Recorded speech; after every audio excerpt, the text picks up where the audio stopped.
Olá! Hoje a gente mergulha numa questão bem complexa e, de certa forma, assustadora.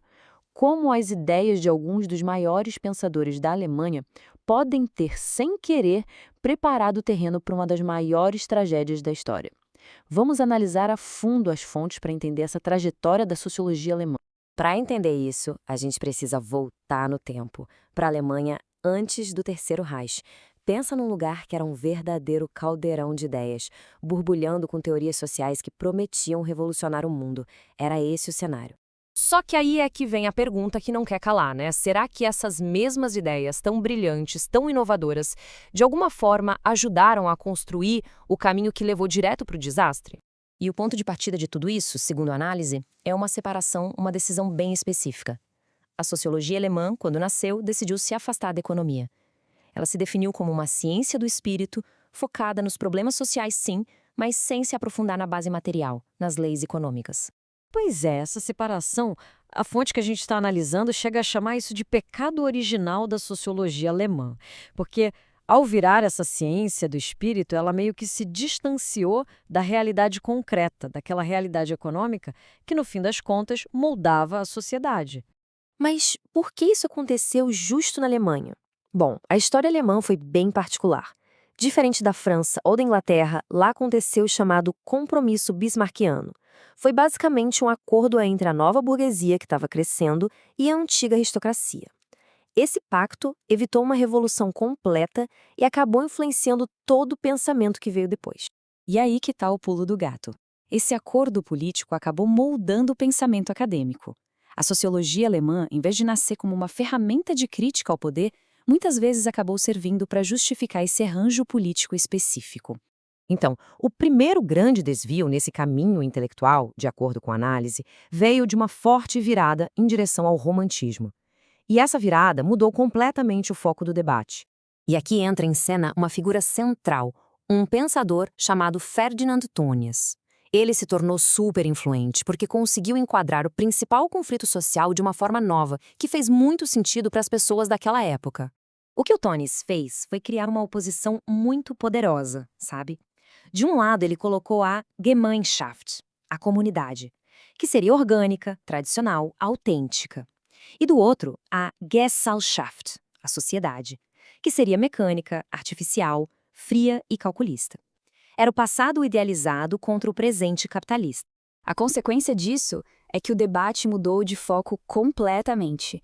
A crítica, que era material, que era sobre o capitalismo, se transformou numa crítica bem mais vaga, romântica, uma batalha entre a cultura autêntica e a civilização moderna e sem alma. Bom, e essa discussão toda nos leva, inevitavelmente, a um dos gigantes do pensamento, Max Weber. A análise que ele fez do mundo moderno é, sem dúvida, uma das mais sofisticadas que existem. Mas, como a gente vai ver, ela também se mostrou bem problemática. Weber tinha uma visão muito famosa sobre o poder das ideias, né? Ele dizia que as ideias funcionam como agulheiros de uma ferrovia. Elas não empurram o trem, mas são elas que mudam os trilhos e definem para qual direção o trem da história vai seguir. É só a gente colocar lado a lado com a análise marxista para ver a diferença brutal. Onde Marx via exploração econômica como o motor de tudo, Weber via um processo de racionalização que teria sido impulsionado por ideias como a famosa ética protestante, que teria dado origem ao espírito do capitalismo. E o resultado disso tudo é uma visão de mundo, bem, bastante fatalista. Nessa visão, o capitalismo não é mais um sistema que pode ser superado. Ele vira um destino, uma jaula de ferro de burocracia da qual não dá para escapar. É uma visão bem pessimista, na verdade.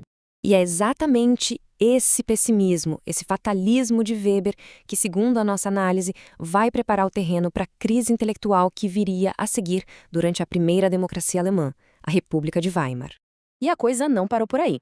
Outros pensadores que vieram depois, como o próprio irmão do Max Weber, o Alfred, radicalizaram ainda mais essa linha de pensamento. Eles começaram a defender uma sociologia intuitiva que rejeitava a razão e apostava numa compreensão espiritual e irracional da sociedade. E aí temos outra figura importante, Karl Mannheim, que vai levar as coisas para um relativismo, assim, extremo. Para ele, a verdade objetiva simplesmente não existia. Cada grupo social tinha a sua própria verdade. E pronto. Dá para imaginar o resultado disso, né? É devastador. Se a verdade é só uma questão de perspectiva, se a intuição vale mais que a razão, como é que se defende a democracia de forma racional? Ela fica ideologicamente indefesa. E tudo isso nos leva ao último passo, a conclusão trágica de toda essa jornada intelectual. Como esse legado de ideias acabou sendo usado para pavimentar o caminho do fascismo. Olha só, a análise mostra que os pensadores pré-fascistas não criaram tudo do zero. Na verdade, eles pegaram todo esse material que já existia, a crítica à civilização, o medo da democracia de massas, a glorificação do irracional, e transformaram isso numa ideologia de ação, uma ideologia contra-revolucionária. Essa é a transformação crucial. Ideias que antes eram passivas, pessimistas, que serviam para crítica cultural, de repente viraram ferramentas de ação política. Foram transformadas num programa violento que exigia uma atitude imediata. E no fim, fica essa pergunta no ar. Uma pergunta bem incômoda. Qual é a responsabilidade de quem produz ideias em uma sociedade? E será que as ideias, mesmo as mais brilhantes e sofisticadas, podem, sem querer, acabar criando o caminho para a nossa própria destruição?